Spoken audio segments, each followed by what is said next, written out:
Hey hi. మీలో ఎంతమందికి కడప పేరు చెప్పగానే కత్తులతో పొడుచుకోవడం, బాంబులు చుట్టడం, పగలు, ప్రతీకారాలు, ముఖ్యంగా మన తెలుగు సినిమా ఫైటింగ్ సీన్లలో బ్యాక్గ్రౌండ్లో సుమోలు లేవడాలు లాంటివి కాకుండా కడప పేరు వినగానే ప్రసిద్ధి చెందిన మన భాగవతాన్ని తెలుగులోకి అనువదించిన బమ్మెరపోతన గారు, తొలి తెలుగు కవయిత్రి అయిన మొల్లగారు, పద కవితా పితామహుడిగా పిలిచేటటువంటి అదేనండి మన అన్నమయ్య గారు జన్మించిన స్థలమని ఎంతమంది గుర్తుకొస్తుంది? సరే, కనీసం కడప అసలు పేరు దేవుని గడప అని మనలో ఎంతమందికి గుర్తుంది చెప్పండి? కలియుగ వైకుంఠం తిరుపతి వెంకటేశ్వర స్వామి మొదటి గడప మన కడప. ఇప్పటికీ కూడా చాలామంది తిరుమలకి వెళ్ళాలి అంటే ముందు కడపకి వచ్చి అక్కడ లక్ష్మీ వెంకటేశ్వర స్వామి మందిరంలోని దేవుణ్ణి ముందుగా దర్శనం చేసుకొని ఆ తరువాతే తిరుమలకి కాలినడకన వెళ్తారు. అందుకని ఈ ప్రదేశానికి దేవుని గడప అని పేరు వచ్చింది. అది కాలక్రమేణా దేవుని గడప కాస్త దేవుని కడపై ఇప్పుడు కడపగా పిలువబడుతోంది. ఎంతో వైవిధ్యభరితమైన నేపథ్యం ఉన్న మన కడప మన దురదృష్టవశాత్తు చలనచిత్రాలలో వచ్చే ఫ్యాక్షన్ నేపథ్యంలో ఎక్కువగా కడప పేరు వాడడం వల్ల చాలామంది ప్రజలకి కడప నుంచి వచ్చిన వారు అనగానే అందరం ఫ్యాక్షనిస్టులు అనే భావన అయితే ఇప్పటికీ ఉందనే ఒప్పుకోవాలి.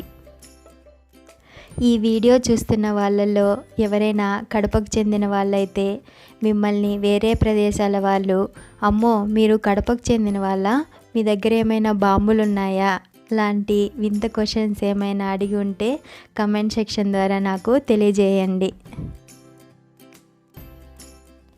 అయితే ఈ అద్భుత ఛానల్లో కడప గురించి ఎందుకు చెప్తుందా అనుకుంటున్నారా? అదేనండి, ఈరోజు కడపలో ఎంతో ప్రఖ్యాతి చెందినటువంటి కడప కారం దోశ గురించి మనం అద్భుతలో తెలుసుకోబోతున్నాం అన్నమాట. సో మరి కారం దోశ తయారు చేయడానికి కావాల్సిన పదార్థాలు ఏంటో చూసేద్దామా? కారం దోశ చేసుకోవడానికి ముందు మనకు పొడి కారం కావాలి, ఆబ్వియస్గా దోశపిండి కూడా కావాలి. సో మనం పొడి తయారు చేసుకోవడానికి కావాల్సినది పుట్నాల పప్పు, దీన్ని రాయలసీమ సైడు మంచి పప్పులు అని కూడా అంటారు. ఎండు మిరపకాయలు కాస్త వేయించుకోవాలి, మరియు వెల్లుల్లిపాయ, తగినంత ఉప్పు, వీటన్నింటినీ మిక్సీలో వేసి పొడి చేసుకుంటే అంతే, మన పప్పుల పొడి రెడీ. ఇప్పుడు మనం కారం చేయాలి. దానికోసం నా కిచెన్ గార్డెన్లో ఉండేటటువంటి టొమాటోను తెచ్చుకున్నాను. టొమాటో, ఉల్లిపాయ, వేయించుకున్నటువంటి ఎండుమిరపకాయలు, తగినంత ఉప్పు ఇవి వేసి అన్నిటినీ పేస్ట్ చేసినట్లయితే ఎమ్మి కారం రెడీ. ఈ కారంతో మీరు వడలు, పునుగులు, ఇడ్లీ ఇవి కూడా లాగించేయచ్చు. ఇప్పుడు స్టవ్ ఆన్ చేసుకొని ప్యాన్ పెట్టుకుందాం. మీ ప్యాన్ ఒకవేళ ఎక్కువగా హీట్ అయినట్లయితే కాస్త మంచినీరు చిలకరించండి. ఇప్పుడు కొంచెం నూనె వేసి ఉల్లిపాయతో అలా రుద్దడం వల్ల దోశ అనేది పెనంకి అంటుకోకుండా వస్తుంది. ఇప్పుడు దోశ పిండిని ప్యాన్ మీద వేసుకుందాం. ఇలా మనం దోశ పిండిని పెనం మీద స్ప్రెడ్ చేసేటప్పుడు సిమ్లో పెట్టుకొని పిండి వేసేసిన తర్వాత హైలో పెట్టుకోవాలి.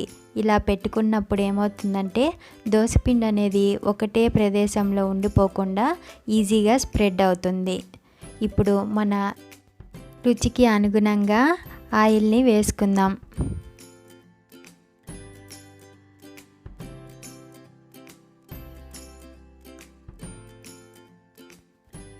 దోశ ఒకవైపు బాగా కాలింది కదా, ఇప్పుడు రెండవ వైపు తిప్పుకుందాం.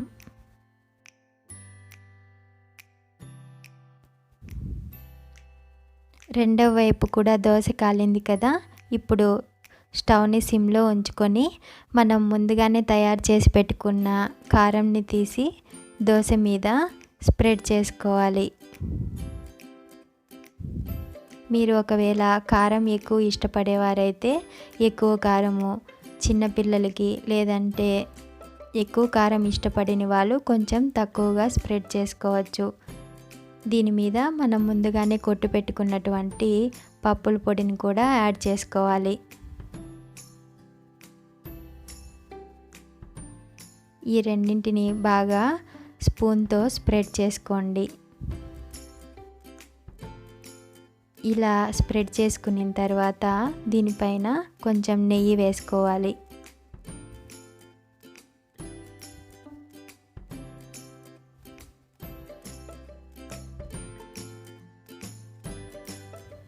ఇప్పుడు మన కారం దోశని మడత పెట్టించే కార్యక్రమం చేద్దాం. చూసారా, మన కడప వాళ్ళు కత్తులతో మనుషుల్ని చంపడం కాదు, కారం దోశతో మమకారాన్ని పంచుతామంటున్నారు. మరి మీరు ఇంట్లో చేసుకొని తినడానికి రెడీగా ఉన్నారా?